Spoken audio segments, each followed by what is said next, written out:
Hello friends, welcome to my channel stocks and investment Tamil. இந்த வீடியோவில் platinum industries IPO ரிவ்யூவை பார்க்க போகிறோம். இந்த கம்பெனி வந்து ஜுவல்லரி பிஸ்னஸில் இல்லைங்க. இந்த பேரை வச்சு நீங்கள் ஜுவல்லரி பிஸ்னஸ் நினச்சிட போகிறீங்க. இந்த கம்பெனி வந்து பார்த்தீங்கன்னா பிவிசி அடிட்டிவ்ஸ் தயாரிக்கிற கம்பெனியாக இருக்காங்க. இவங்களோட ப்ராஃபிட் க்ரோத் 5 மடங்கு உயர்ந்திருக்கு. லிஸ்டிங் கெயின்ஸ் நல்லாவே தெரியுது. கடன் இல்லாத கம்பெனியாக இருக்காங்க. இந்த கம்பெனியில் அப்ளை பண்ணலாமா வேண்டாமான்னு சொல்லி பார்த்துருவோம். இந்த கம்பெனி 2016 ஸ்டார்ட் பண்ண கம்பெனி.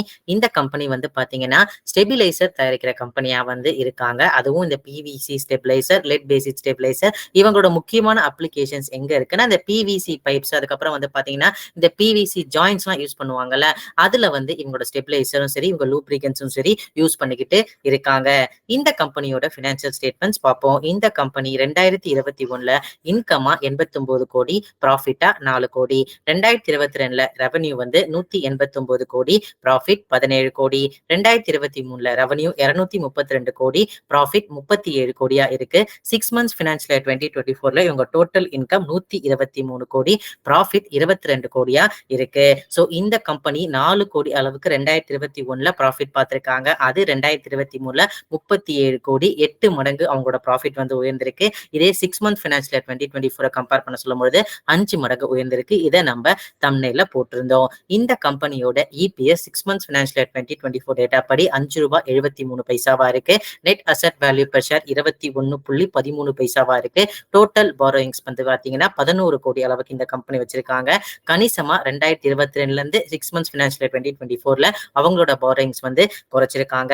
இந்த கம்பெனியோட financial 2023 EPS 9.42, return net Worth percentage 61.26%, ROCE percentage 56.85%, EBITDA percentage வந்து 23.27% வந்து உயர்ந்திருக்கு. அது 8% அளவுக்கு ஃபினான்ஷியல் இயர் 2021 இருந்தது. டெப்ட் பர் ஈக்விட்டி ரேஷியோ 0.28 இருக்கு. 6 month ஃபினான்ஷியல் இயர் 2024 டேட்டால 0.11 இருக்கு. ஸோ ஆல்மோஸ்ட் டெப்ட் இல்லாத கம்பெனியா இருக்காங்க. இதனால தான் நம்ம தம்ப்நெயில்ல மென்ஷன் பண்ணியிருந்தோம். இந்த கம்பெனியோட லிஸ்டட் பிஎஸ் யாரெல்லாம் பாத்தீங்கன்னா சுப்ரீம் பெட்ரோ கெமிக்கல்ஸ், ஆப்கோடெக்ஸ் இண்டஸ்ட்ரீஸ் வந்து இருக்காங்க. ஸோ அவங்க பிஎஸ் எல்லாம் 16-26 அந்த பிரைஸ் ஏர்னிங் ரேஷியோ ட்ரேட் ஆயிட்டு இருக்காங்க. இது வந்து ஃபினான்ஷியல் இயர் 2023 டேட்டா படி. இபிஎஸ் பார்க்கும்பொழுது இந்த கம்பெனி வந்து லீஸ்டா இருக்காங்க. ரிட்டர்ன் நெட் வொர்த் பர்சன்டேஜ்ல இவங்க பெஸ்ட் பெர்ஃபார்மிங்கா இருக்காங்க. இவங்க பியர்ஸை கம்பேர் பண்ண சொல்ல.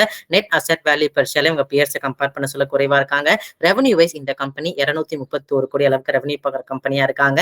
இவங்க பிஎஸ் ஆன சுப்ரீம் பெட்ரோ கெமிக்கல்ஸ், ஆப்போடெக்ஸ் எல்லாமே 5000 கோடி 1000 கோடி அளவுக்கு ரெவன்யூ பார்க்குற கம்பெனியா இருக்காங்க. இந்த கம்பெனியோட IPO date 27 to 29 February 2024. IPO price ₹162 ₹171 ஒரு ஷேர் இருக்கு. ஃப்ரெஷ் இஷ்யூ 235 கோடி. டோட்டல் ஐபிஓ சைஸும் 235 கோடி. ஸோ ஐபிஓ சைஸ் ஸ்மாலா இருக்கு. ஓரளவுக்கு நல்ல டிமாண்ட் தென்பட்டுச்சுன்னா இந்த கம்பெனி நல்ல லிஸ்ட் ஆகிறதுக்கு வாய்ப்பு இருக்குங்க. லாட் சைஸ் பாத்தீங்கன்னா ₹14,877, 87 ஷேர் ஒரு லாட்டுக்கு நீங்க அப்ளை பண்ற மாதிரி இருக்கும். Face value ₹10. ரீட்டைல் அலோகேஷன் 35% இருக்கு. Listing on BSE and NSC.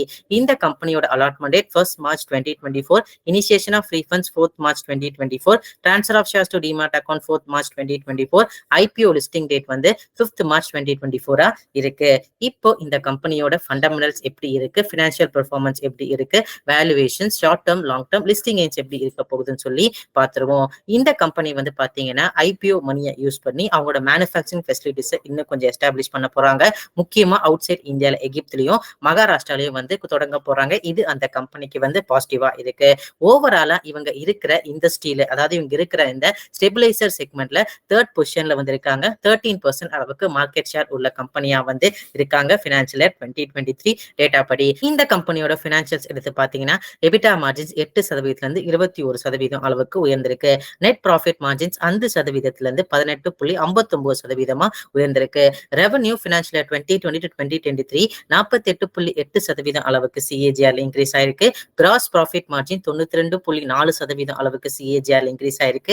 EBITDA margin 145.5% CAGR increase ஆயிருக்கு. பேட் மார்ஜின் 185.60% அளவுக்கு சிஏஜிஆர்ல இன்க்ரீஸ் ஆயிருக்கு. ஓவராலா இந்த கம்பெனியோட டாப் அண்ட் பாட்டம் லைன் கடந்த 3 ஃபினான்ஷியல் இயர்லயும் சரி, 6 months ஃபினான்ஷியல் இயர் 2024 சரி நல்லாவே பெர்ஃபார்ம் பண்ணிருக்காங்க. இவங்க இந்த ஸ்டெபிலைசர் பிசினஸ்ல 2 செக்மெண்ட் வச்சிருக்காங்க. லெட் ஸ்டெபிலைசர், அதுக்கப்புறம் பிவிசி ஸ்டெபிலைசர். லெட் இப்போதைக்கு யூஸ் பண்றது கிடையாது. அது வந்து பாத்தீங்கன்னா என்விரான்மெண்டல் இஷ்யூஸ்னால அதை வந்து குறைச்சிட்டு வராங்க. இந்த பிவிசி ஸ்டெபிலைசர் செக்மெண்ட் வந்து பாத்தீங்கன்னா நல்லாவே இந்த கம்பெனி பெர்ஃபார்ம் பண்ணிருக்கு.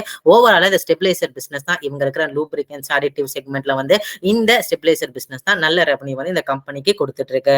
வேல்யூவேஷன்ஸ் வைஸ் பார்க்கும்போது இவங்களோட பிரைஸ் டு ஏர்னிங் ரேஷியோ 18.73 இருக்கு. இதே போஸ்ட் ஐபிஓ பேசிஸ்ல அது 20 டைம்ஸ் இருக்கு.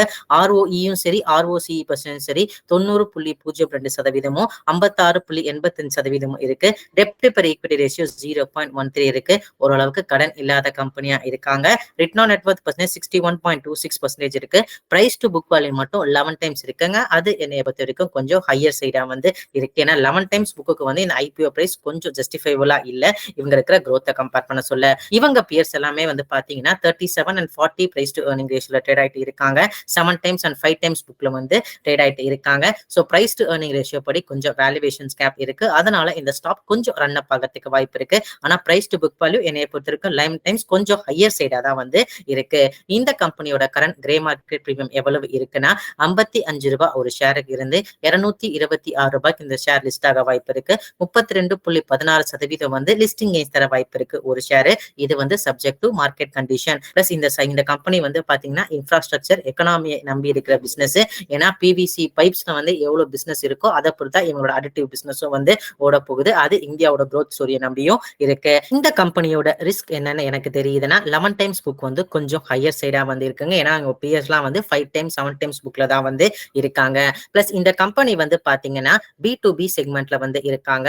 சோ இவங்க வந்து டைரக்ட் கன்சியூமரை ஃபேஸ் பண்ணல. சோ இவங்க இன்னொரு பிசினஸ் செக்மெண்ட் கொடுப்பாங்க.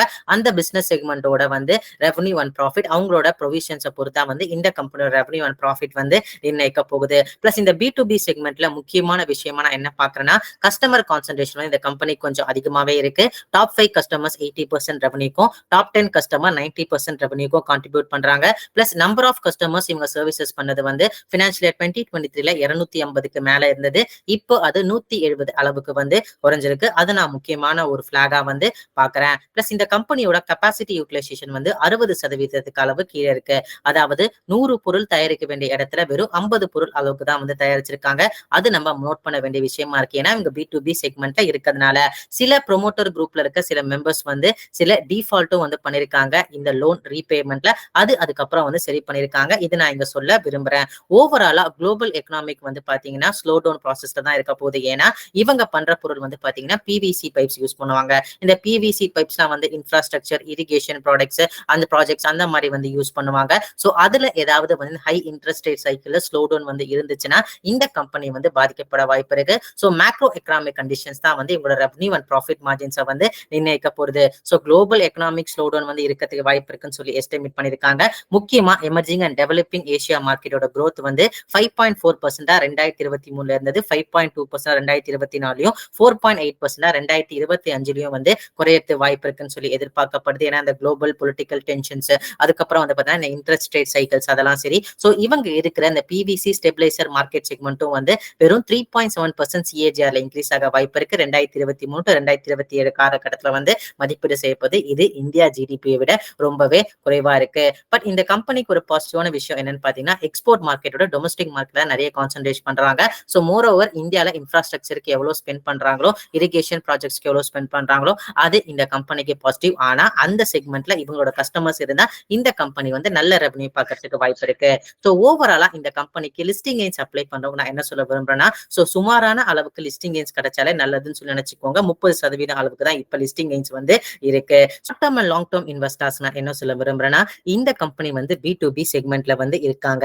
நிறைய மேக்ரோ எக்கனாமிக் ஃபேக்டர்ஸ் வந்து இந்த கம்பெனியை சுத்தி வந்து இருக்கு. ஒருவேளை global slowdown Indian economy slowdown அதுக்கப்புறம் வந்து பாத்தீங்கன்னா கவர்மெண்ட் கூட பிஸ்கல் டெபிசிட்டை வந்து குறைக்கிறதா சொல்லியிருக்காங்க. அதனால கவர்மெண்ட் ஸ்பெண்டிங் கொஞ்சம் குறைய வாய்ப்பு இருக்கு. சோ அது மூலியமா இன்ஃப்ராஸ்ட்ரக்சர் ப்ராடக்ட் இரிகேஷன் ப்ராஜெக்ட்ஸ்ல எனி ஸ்லோடவுன் நடந்துச்சுன்னா இந்த கம்பெனி வந்து பாதிக்கப்பட வாய்ப்புகள் இருக்கு. சோ அதனால போஸ்ட் ஐபிஓல இந்த கம்பெனியோட பெர்ஃபார்மன்ஸ் பார்த்துட்டு ஒருவேளை இந்த ஐபிஓ பிடிச்சி நீங்க அப்ளை பண்ணியிருந்தா கூட நீங்க போஸ்ட் ஐபிஓல பெர்ஃபார்மன்ஸ் பேஸ் பண்ணி short term and long term view எடுக்கிறது கரெக்டா இருக்கும். ஏன்னா நிறைய macro economic situations macro economic conditions வந்து இந்த ஸ்டாக்லாம் வந்து டைரக்டா பாதிக்கப்படும். சோ அதனால இந்த விஷயம் வந்து யூஸ்ஃபுல்லா இருக்கும்னு சொல்லி நான் நினைக்கிறேன். இதெல்லாமே வந்து பாத்தீங்கன்னா என்னோட பர்சனல் வியூ.